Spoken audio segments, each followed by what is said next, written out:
नमस्ते, मैं चंद्रशेखर आप सभी को मैं अपने चैनल डिलीजेंट एकेडमी में स्वागत करता हूं।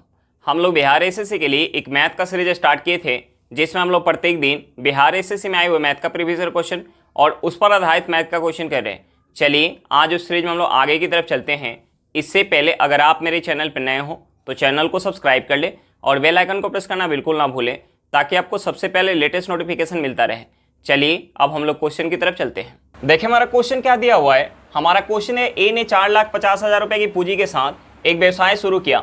3 महीने के बाद बी एक निश्चित पूंजी राशि के साथ उसके साथ जुड़ गया। ए के व्यवसाय शुरू करने के 1 वर्ष की समाप्ति पर लाभ को 3:2 के अनुपात में साझा किया गया। बी ने कितना निवेश किया। हमें क्या निकालना है, बी का पूंजी निकालना है। अब देखिए हमें क्वेश्चन में क्या दिया हुआ है, हमें क्वेश्चन में ए का पूंजी दिया है और हमें क्वेश्चन में क्या दिया हुआ है कि ए के व्यवसाय शुरू करने के 1 वर्ष की समाप्ति पर लाभ को 3:2 के अनुपात में साझा किया गया।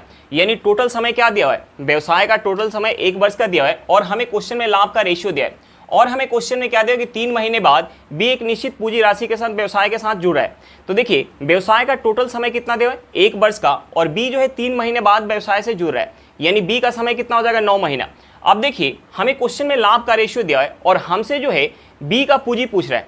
तो देखिए हम लाभ का रेशियो कैसे निकालते हैं। लाभ का रेशियो निकालने के लिए हम पूंजी का रेशियो निकाल के और समय का रेशियो निकाल के हम गुना करते हैं तो हमारा लाभ का रेशियो निकल के आता है। अब देखिए हमें ए का पूंजी पता है और ए और बी का दोनों का समय पता है और हमें क्वेश्चन में लाभ का रेशियो दिया है, तो हम यहाँ से बी का पूंजी निकाल सकते हैं। देखिए ए का पूंजी कितना दिया, 4,50,000 रुपया। ए का हमें पूंजी कितना दिया, 4,50,000 रुपया।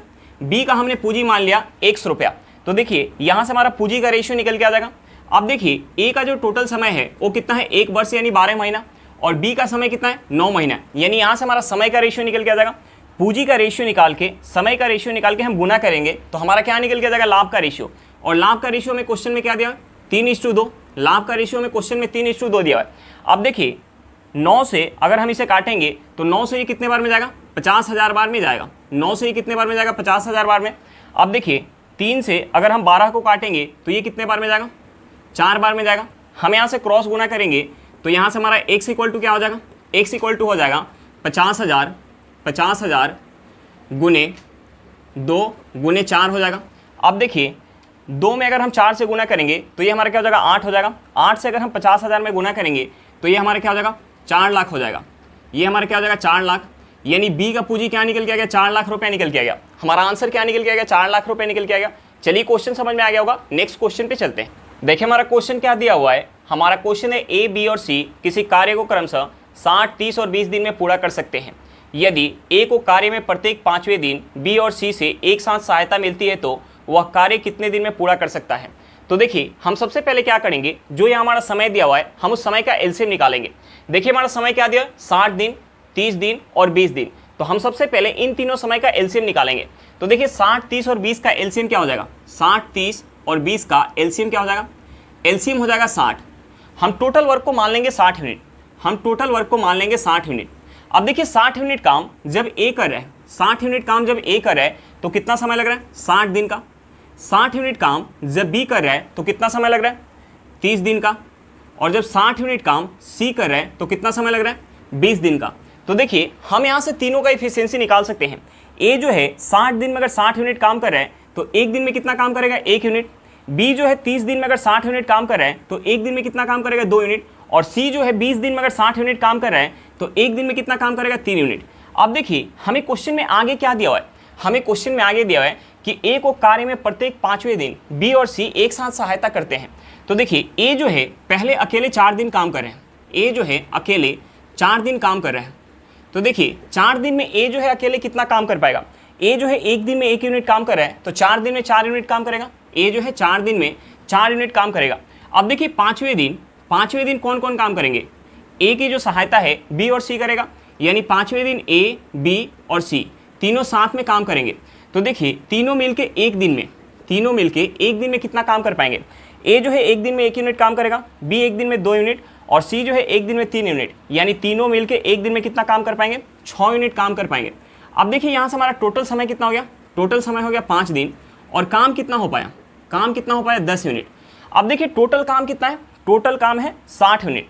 तो देखिए इस 10 को अगर हमें 60 बनाना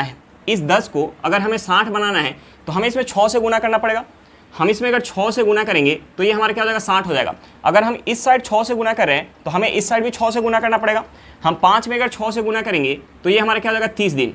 यानी यहाँ से हमारा आंसर क्या निकल के आ गया कि टोटल काम समाप्त करने में कितना समय लग जाएगा, 30 दिन का समय लग जाएगा। चलिए क्वेश्चन समझ में आ गया होगा, नेक्स्ट क्वेश्चन पे चलते हैं। देखिए हमारा क्वेश्चन क्या दिया हुआ है। हमारा क्वेश्चन है यदि कोई व्यक्ति 10 किलोमीटर पर घंटा की गति से चलने के बजाय 15 किलोमीटर पर घंटा की गति से चलता है तो वह इतने ही समय में 30 किलोमीटर अधिक दूरी तय करता है। उसके द्वारा तय की गई वास्तविक दूरी थी। हमें क्या निकालना, तय की गई वास्तविक दूरी निकालना है। अब देखिए मैं क्वेश्चन में क्या दिया हुआ है कि व्यक्ति 10 किलोमीटर पर घंटा की स्पीड से एक निश्चित समय के लिए चलता है और उतना ही समय के लिए अगर 15 किलोमीटर पर घंटा की स्पीड से चलता तो वह पहले की अपेक्षा 30 किलोमीटर अधिक दूरी चल पाता। यानी समय हमारा क्या है, फिक्स है, टाइम क्या है, फिक्स है। तो देखिए जब टाइम फिक्स हो तो एक हमारा कंसेप्ट होता है कि जो हमारा स्पीड का रेशियो होगा वही हमारा क्या होगा, डिस्टेंस का रेशियो होगा। जो हमारा स्पीड का रेशियो होगा वही हमारा क्या होगा, वही हमारा डिस्टेंस का रेशियो होगा। जो हमारा स्पीड का रेशियो होगा वही हमारा डिस्टेंस का रेशियो होगा। कब, जब टाइम हमारा फिक्स हो। तो देखिए हमें क्वेश्चन में स्पीड दिया हुआ है। पहले स्पीड क्या था 10 किलोमीटर पर घंटा और बाद में स्पीड क्या होगा 15 किलोमीटर पर घंटा। तो हम यहाँ से स्पीड का रेशियो निकाल सकते हैं। हम यहाँ से स्पीड का रेशियो निकालेंगे तो पहले स्पीड क्या है 10 किलोमीटर पर घंटा और बाद में स्पीड क्या है 15 किलोमीटर पर घंटा। तो देखिए हम इसे अगर 5 से काट ले तो ये 5 से जाएगा 2 बार में और ये 5 से जाएगा 3 बार में। यहाँ से हमारा स्पीड का रेशियो क्या निकल के गया, 2/3 निकल के आ गया। तो डिस्टेंस का भी रेशियो क्या होगा 2/3। यानी पहले जो है अगर 2 यूनिट दूरी तय कर रहा होगा तो बाद में जब 15 किलोमीटर पर घंटे की स्पीड से जा रहा होगा तो 3 यूनिट दूरी तय कर रहा होगा। यानी पहले की अपेक्षा कितना ज़्यादा दूरी चल रहा होगा, 1 यूनिट। अब देखिए पहले की अपेक्षा 1 यूनिट ज़्यादा दूरी चल रहा होगा, लेकिन हमें क्वेश्चन में क्या दिया 30 किलोमीटर। यानी इस 1 यूनिट का वैल्यू हमें क्वेश्चन में क्या दिया हुआ है, इस 1 यूनिट का वैल्यू हमें क्वेश्चन में 30 किलोमीटर दिया हुआ है। तो देखिए हमसे पूछ क्या रहा है वास्तविक दूरी। यानी पहले उसका वास्तविक स्पीड क्या था 10 किलोमीटर पर घंटा। यानी 10 किलोमीटर पर घंटा की स्पीड से जा रहा था तो कितना दूरी चल रहा था 2 यूनिट। अब देखिए मैं 1 यूनिट का वैल्यू पता है तो हम यहाँ से 2 यूनिट का वैल्यू निकाल सकते हैं। 2 यूनिट का वैल्यू क्या हो जाएगा 60 किलोमीटर। यानी उसका वास्तविक दूरी क्या निकल गया, 60 किलोमीटर निकल के आएगा। चलिए क्वेश्चन समझ में आ गया होगा, नेक्स्ट क्वेश्चन पे चलते हैं। देखिए हमारा क्वेश्चन क्या दिया हुआ है। हमारा क्वेश्चन है एक तैराक शांत जल में 12 किलोमीटर पर घंटे की गति से तैर सकता है। यदि एक नदी 2 किलोमीटर पर घंटा की गति से बह रही है तो तैराक को धारा के प्रतिकूल 6 किलोमीटर तैरने में कितना समय लगेगा। अब देखिए हमसे पूछ क्या रहा है, हमसे पूछ रहा है कि तैराक को धारा के प्रतिकूल 6 किलोमीटर तैरने में कितना समय लगेगा। धारा के प्रतिकूल का मतलब क्या होता है, धारा के अपोजिट। धारा के प्रतिकूल का मतलब क्या होता है, धारा के अपोजिट यानी अप स्ट्रीम। अब देखिए तैराक जब अप स्ट्रीम जाएगा तो उस केस में क्या होगा, तैराक जब अप स्ट्रीम जाएगा तो उस केस में क्या होगा, तैराक का स्पीड और धारा का स्पीड माइनस हो जाएगा। अब देखिए मैं क्वेश्चन में तैराक का स्पीड क्या दिया हुआ है, हमें क्वेश्चन में तैराक का स्पीड दिया हुआ है 12 किलोमीटर पर घंटा और हमें धारा का स्पीड क्या दिया है 2 किलोमीटर पर घंटा। तो जब अप स्ट्रीम जाएगा तो उस केस में क्या हो जाएगा, दोनों स्पीड माइनस हो जाएगा। यानी यहाँ से हमारा स्पीड माइनस करेंगे तो क्या निकल के जाएगा 10 किलोमीटर पर घंटा। यानी धारा के प्रतिकूल स्पीड क्या निकल के आ गया, 10 किलोमीटर पर घंटा निकल के आ गया। अब देखिए स्पीड हमारा क्या हो गया 10 किलोमीटर पर घंटा और जाना कितना है 6 किलोमीटर। डिस्टेंस हमें क्या दिया 6 किलोमीटर। अब देखिए हमें स्पीड पता हो और डिस्टेंस पता हो तो हम यहाँ से टाइम निकाल सकते हैं। टाइम निकालने के लिए हम क्या करेंगे, डिस्टेंस में हम स्पीड से भाग देंगे। अब देखिए डिस्टेंस में स्पीड से भाग देंगे, डिस्टेंस हमारा क्या है किलोमीटर में है और स्पीड क्या है किलोमीटर पर घंटा में है। तो यहाँ से जो हमारा समय निकल के आएगा वो घंटा में निकल के आएगा। समय हमारा क्या निकल के आ जाएगा 6/10 घंटा, 6/10 घंटा। अब देखिए 6/10 घंटा को अगर हम मिनट में चेंज करेंगे तो मिनट में चेंज करने के लिए हमें इसमें 60 से गुना करना पड़ेगा। हम इसे मिनट में चेंज करेंगे तो ये हमारा क्या हो जाएगा 36 मिनट हो जाएगा। यानी यहाँ से हमारा आंसर क्या निकल के आएगा 36 मिनट। यानी तैराक को धारा के प्रतिकूल 6 किलोमीटर जाने में कितना समय लग जाएगा, 36 मिनट का समय लग जाएगा। चलिए क्वेश्चन समझ में आ गया होगा, नेक्स्ट क्वेश्चन पे चलते हैं। देखिए हमारा क्वेश्चन क्या दिया हुआ है। हमारा क्वेश्चन है राधा अपनी आय से 28% की बचत करती है। यदि उसके व्यय में 25% की वृद्धि होती है और बचत में 30% की वृद्धि होती है तो उसकी आय में हुई प्रतिशत वृद्धि ज्ञात करें। हमें क्या निकालना, आय में हुई प्रतिशत वृद्धि निकालना है। तो हम यहाँ राधा की आय कुछ मान लेते हैं। हमने मान लिया कि राधा की जो आय है वो 100 रुपये है। तो हमें क्वेश्चन में दिया कि 28% की बचत करती है। तो देखिए 100 रुपये का अगर हम 28% निकालेंगे तो ये हमारा क्या निकल के जाएगा 28 रुपया। यानी 100 रुपये इनकम है तो सेविंग कितना है 28 रुपया। यानी एक्सपेंडिचर कितना हो जाएगा, एक्सपेंडिचर हो जाएगा 72 रुपया। सेविंग कितना है 28 रुपया है। अब देखिए हमें क्वेश्चन में क्या दिया हुआ है कि उसके व्यय में 25% की वृद्धि, व्यय में 25% की वृद्धि और उसके सेविंग में 30% की वृद्धि, सेविंग में 30% की वृद्धि। तो देखिए 72 का अगर हम 25% निकालेंगे तो ये हमारा क्या हो जाएगा, 18 हो जाएगा। यानी 72 से 18 का वृद्धि होने के बाद उसका एक्सपेंडिचर कितना हो जाएगा, 18 वृद्धि होने के बाद एक्सपेंडिचर कितना हो जाएगा, 90 रुपया। अब देखिए 28 का अगर हम 30% निकालेंगे तो ये हमारा क्या निकल के आ जाएगा, 8.4 रुपया निकल के आ जाएगा। यानी 28 से 8.4 रुपये की वृद्धि होने के बाद ये कितना हो जाएगा, ये हो जाएगा 36.4 रुपया। अब देखिए उसका एक्सपेंडिचर कितना है, 90 रुपया, सेविंग कितना है, 36.4 रुपया। यानी इनकम कितना होना चाहिए, एक्सपेंडिचर और सेविंग को ऐड करेंगे तो हमारा क्या निकल के जाएगा, इनकम निकल के आ जाएगा। यानी उसका इनकम होना चाहिए 126.4 रुपया होना चाहिए। अब देखिए पहले इनकम कितना था, 100 रुपया, और अब इनकम कितना होना चाहिए, 126.4 रुपया। यानी इनकम जो है कितना से बढ़ गया, इनकम जो है 26.4 रुपया से बढ़ गया, कितने पर, 100 रुपया पर। गुने हम 100 करेंगे तो प्रतिशत वृद्धि निकल के आ जाएगा। अब देखिए 100 से हम 100 काट सकते हैं, यहाँ से हमारा प्रतिशत वृद्धि क्या निकल के आ गया, 26.4% निकल के आ गया। हमारा आंसर क्या निकल के आ गया, 26.4% निकल के आ गया। चलिए क्वेश्चन समझ में आ गया होगा, नेक्स्ट क्वेश्चन पे चलते हैं। देखिए हमारा क्वेश्चन क्या दिया हुआ है, हमारा क्वेश्चन है 4 वस्तुओं को 1680 रुपये में बेचने पर एक व्यक्ति को 4 वस्तुओं का क्रय मूल्य के बराबर लाभ प्राप्त होता है। लाभ प्रतिशत ज्ञात कीजिए। हमें क्या निकालना, लाभ प्रतिशत निकालना है। अब देखिए हम लाभ कैसे काउंट करते हैं, लाभ काउंट करने के लिए हम एसपी में से सीपी माइनस करते हैं तो हमारा क्या निकल के आता है, लाभ निकल के आता है। अब देखिए हमें क्वेश्चन में दिया कि 4 वस्तुओं को 1680 रुपये में बेचने पर एक व्यक्ति को 4 वस्तु के क्रय मूल्य के बराबर लाभ होता है। तो देखिए हम यहाँ लाभ निकालने के लिए क्या करेंगे, लाभ निकालने के लिए 4 वस्तु के एसपी में से हम माइनस करेंगे 4 वस्तु का सीपी। और हमें क्वेश्चन में लाभ क्या दिया है, लाभ कितना हो रहा है, 4 वस्तु के क्रय मूल्य के बराबर लाभ हो रहा है। लाभ कितना हो रहा है, 4 वस्तु के क्रय मूल्य के बराबर लाभ हो रहा है। अब देखिए हम यहाँ से इसे लिख सकते हैं 4 SP। अब देखिए इसे अगर हम उस साइड लेके जाएंगे तो हमारा माइनस में तो प्लस में हो जाएगा, तो ये हमारा हो जाएगा 4 SP इक्वल टू ये हमारा क्या हो जाएगा, 8 CP। अब देखिए यहाँ से हमारा SP बटा CP इक्वल टू क्या हो जाएगा, ये हमारा हो जाएगा 8/4। यानी वस्तु का CP अगर 4 यूनिट होगा तो SP कितना होगा, 8 यूनिट। यानी यहाँ कितने का प्रॉफिट होगा, यहाँ प्रॉफिट हो जाएगा 4 यूनिट का, कितने पर, 4 यूनिट पर। हम गुने 100 करेंगे तो प्रॉफिट परसेंट निकल के आ जाएगा। यहाँ से हमारा प्रॉफिट परसेंट क्या निकल के आ जाएगा, 4 से हमारा 4 कट जाएगा, प्रॉफिट परसेंट निकल के आ जाएगा 100%। प्रॉफिट परसेंट क्या निकल के आ गया, 100%। और हमसे पूछ के आ रहा था प्रॉफिट परसेंट।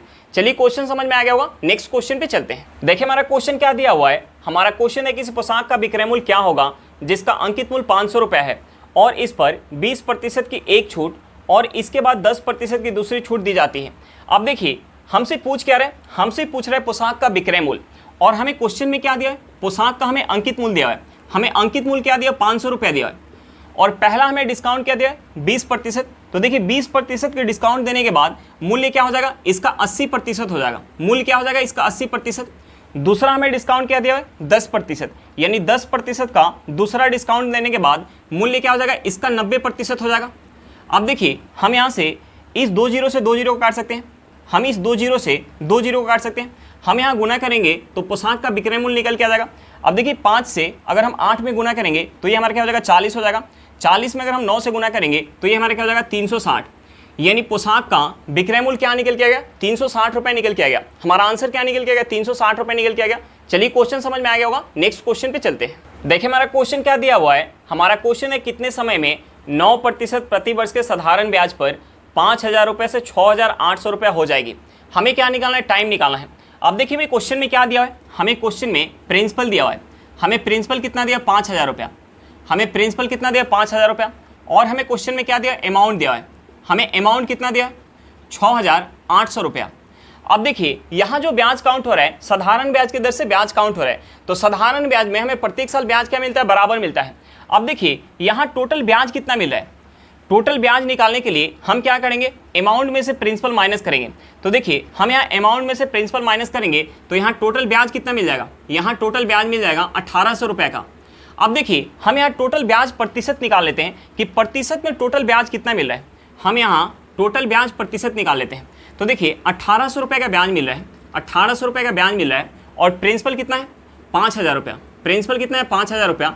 गुने 100 करेंगे तो यहाँ से हमारा टोटल ब्याज प्रतिशत निकल के आ जाएगा। अब देखिए हम इस 2 जीरो से 2 जीरो को काट सकते हैं, हम इस 1 जीरो से 1 जीरो को काट सकते हैं। 180 में अगर हम 5 से भाग देंगे तो ये हमारा क्या हो जाएगा, 36%। यानी टोटल जो है एसआई प्रतिशत में क्या निकल के आएगा 36%। और हमें क्वेश्चन में रेट ऑफ इंटरेस्ट क्या दिया हुआ है, हमें क्वेश्चन में रेट ऑफ इंटरेस्ट दिया हुआ है 9%। अब देखिए यहाँ ब्याज जो है साधारण ब्याज की दर से काउंट हो रहा है, तो देखिए साधारण ब्याज में प्रत्येक साल ब्याज क्या मिलता है, बराबर मिलता है। यानी रेट ऑफ इंटरेस्ट अगर 9% है तो हमें प्रत्येक साल प्रिंसिपल का 9% ब्याज मिलेगा। अब देखिए टोटल ब्याज कितना मिला है, टोटल ब्याज मिल रहा है 36%। टोटल ब्याज कितना मिल रहा है 36%, यानी 9% की दर से 36% ब्याज मिलने में टोटल कितना समय लग जाएगा। हम इस 36 में अगर 9 से भाग देंगे तो यहाँ से हमारा समय क्या निकल के आ जाएगा, 4 वर्ष। समय क्या निकल के आ जाएगा, 4 वर्ष। हमारा आंसर क्या निकल के आएगा, 4 वर्ष निकल के आ गया। चलिए क्वेश्चन समझ में आ गया होगा, नेक्स्ट क्वेश्चन पे चलते हैं। देखिए हमारा क्वेश्चन क्या दिया हुआ है, हमारा क्वेश्चन है 5,000 रुपया पर 3 साल के लिए 10% प्रतिवर्ष के दर से साधारण ब्याज और चक्रवृद्धि ब्याज के बीच का अंतर कितना है। हमें क्या निकालना, CI माइनस SI निकालना है। अब देखिए हमें क्वेश्चन में क्या दिया है, हमें क्वेश्चन में प्रिंसिपल दिया है। हमें प्रिंसिपल कितना दिया है, 5,000 रुपया। हमें प्रिंसिपल कितना दिया, 5,000 रुपया। और हमें क्वेश्चन में क्या दिया है, रेट ऑफ इंटरेस्ट दिया है। हमें रेट ऑफ इंटरेस्ट कितना दिया, 10% वार्षिक। और हमें क्वेश्चन में क्या दिया, टाइम दिया है। हमें टाइम कितना दिया, 3 वर्ष का। हमें टाइम कितना दिया, 3 वर्ष का। और हमसे पूछ क्या रहा है, हमसे पूछ रहे हैं CI माइनस SI। हमसे पूछ क्या रहा है, CI माइनस SI। तो हम यहाँ 3 वर्ष का सबसे पहले साधारण ब्याज काउंट करते हैं। हम यहाँ 3 वर्ष का सबसे पहले साधारण ब्याज काउंट करते हैं।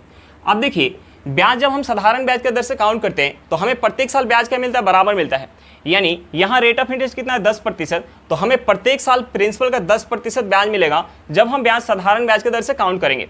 तो देखिए 5,000 का अगर हम 10% निकालेंगे तो ये हमारा क्या हो जाएगा, 500। यानी पहले साल 500 रुपये का साधारण ब्याज मिलेगा, दूसरे साल भी 500 रुपये का साधारण ब्याज, और तीसरे साल भी 500 रुपये का साधारण ब्याज मिलेगा। अब देखिए जब हम ब्याज चक्रवृद्धि ब्याज के दर से काउंट करते हैं तो पहले साल हमें केवल प्रिंसिपल पे ब्याज मिलता है, दूसरे साल हमें प्रिंसिपल पे तो मिलता ही है, प्लस का हमें क्या मिलता है, जो पहले साल ब्याज मिला होता है उस ब्याज के ऊपर भी ब्याज मिलता है। यानी जब हम यहाँ चक्रवृद्धि ब्याज काउंट करेंगे तो दूसरे साल हमें प्रिंसिपल का 500 रुपये ब्याज मिलेगा, प्लस का हमें क्या मिलेगा, जो पहले साल 500 रुपये ब्याज मिला है उसका भी हमें 10% ब्याज मिलेगा।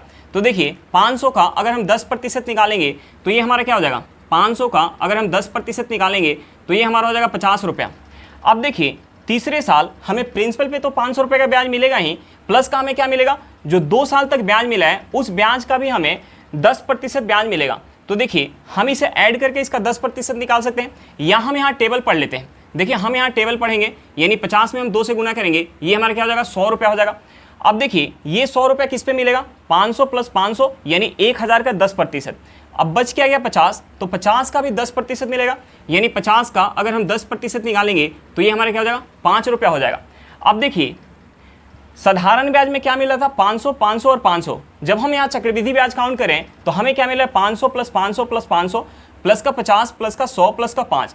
तो देखिए यहाँ से हमारा, यहाँ से अगर हम इसे ऐड कर लें, हम इसे ऐड कर लें तो यहाँ से हमारा क्या निकल के आ जाएगा, यहाँ से हमारा निकल के आ जाएगा CI माइनस SI निकल के आ जाएगा। यानी यहाँ से हमारा CI माइनस SI क्या निकल के आ जाएगा, हम इसे ऐड करेंगे तो ये हमारा हो जाएगा 155 रुपया। हमारा आंसर क्या निकल के आ गया, 155 रुपया निकल के आ गया। चलिए क्वेश्चन समझ में आ गया होगा, नेक्स्ट क्वेश्चन पे चलते हैं। देखिए हमारा क्वेश्चन क्या दिया हुआ है, हमारा क्वेश्चन है A और B की आय का अनुपात X/Y है। यदि A की आय में 20% की वृद्धि होती है और B की आय में 25% की कमी होती है तो अनुपात 64/65 हो जाएगा। X/Y का मान ज्ञात करें। हमें क्या निकालना है, X/Y का मान निकालना है। अब देखिए हमें क्वेश्चन में क्या दिया है, हमें क्वेश्चन में दिया है A और B की आय का अनुपात क्या दिया है, X/Y दिया है। तो हमने मान लिया कि A की आय X है और B की आय Y है। हमने मान लिया कि A की आय X है, हमने मान लिया कि A की आय X है और B की आय Y है। अब देखिए हमें क्वेश्चन में आगे क्या दिया है कि A की आय में 20% की वृद्धि होती है। तो देखिए A की आय में अगर 20% की वृद्धि होगी तो A की आय क्या हो जाएगा, X का 120% हो जाएगा। और हमें क्वेश्चन में क्या दिया है, B की आय में 25% की कमी होती है। अब देखिए B की आय में 25% की कमी होगी तो B की आय क्या हो जाएगी, Y का 75%। अब देखिए हमें क्वेश्चन में दिया है कि A की आय में 20% की वृद्धि और B की आय में 25% की कमी होती है तो अनुपात कितना हो जाता है, 64/65 हो जाता है। यानी ये किसके बराबर हो जाएगा, ये बराबर हो जाएगा 64/65 के बराबर हो जाएगा। अब देखिए हम इस इक्वेशन से X/Y निकाल सकते हैं। यहाँ से हमारा प्रतिशत से प्रतिशत कट जाएगा।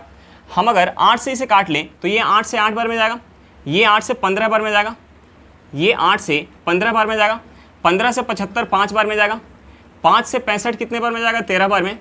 यहाँ से हमारा X/Y क्या निकल के आ गया, X/Y निकल के आ गया 8/13। अब देखिए हमसे पूछ क्या रहा था, हमसे पूछ रहा था x/y, यानी यहाँ से हमारा x/y इक्वल टू क्या निकल के आ जाएगा, 8/13 निकल के आ जाएगा। हमारा आंसर क्या निकल के आएगा, 8/13 निकल के आ गया। चलिए क्वेश्चन समझ में आ गया होगा। आज के लिए इतना ही, फिर मिलते हैं नेक्स्ट क्लास में। अगर क्लास अच्छा लगे तो क्लास को लाइक करिएगा, अगर आप मेरे चैनल पर नए हो तो चैनल को सब्सक्राइब करिएगा और क्लास को अपने दोस्तों के साथ शेयर करना बिल्कुल मत भूलिएगा। चलिए बाय बाय।